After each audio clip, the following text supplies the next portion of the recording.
Alors, en France, il y a un phénomène, à mon avis, très important. C'est le mouvement des Gilets jaunes. Alors, bien sûr, actuellement, les Gilets jaunes ne sont pas dans la rue. On est en plein confinement. Mais précisément, je pense que le mouvement des Gilets jaunes va beaucoup bénéficier du confinement pour réfléchir, pour cultiver les contacts, pour faire des projets, en bon français, pour philosopher et pour changer le monde. Au départ, vous avez des gens isolés, il y a 1 an et demi, isolés, chacun chez eux, dans la misère, dans la souffrance, dans le malheur. Et ces gens commencent par prendre contact sur Internet et en particulier sur Facebook.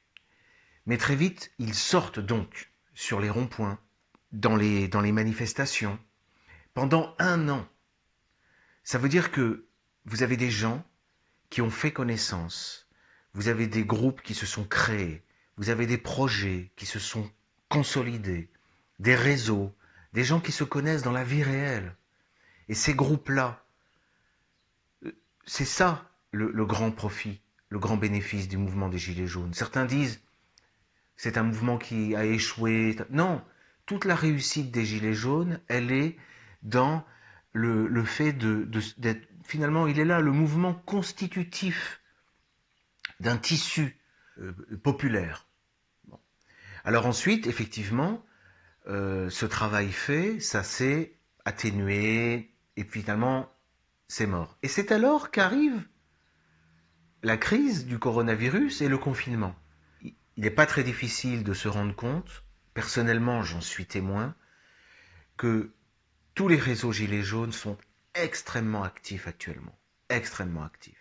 Les réseaux Gilets jaunes sont les plus actifs dans la réflexion, actuellement en France, les plus coordonnés, les plus soudés. Il y a trop de souffrance sociale déjà.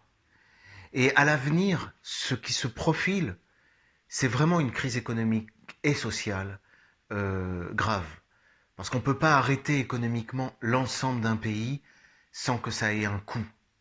Je rappelle que c'est toute la France qui est confinée. Hein. Ce n'est pas une partie du pays, ce ne sont pas simplement les villes concernées au départ par l'épidémie. Il y a eu trop d'erreurs, trop de mensonges de la part du pouvoir. Il y a encore aujourd'hui trop de scandales.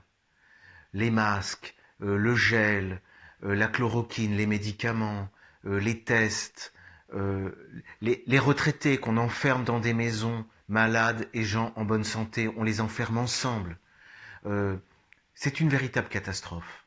Donc, ça ne peut que donner une révolte, surtout que tout ça, c'est au milieu, c'est normal, de quantité de rumeurs.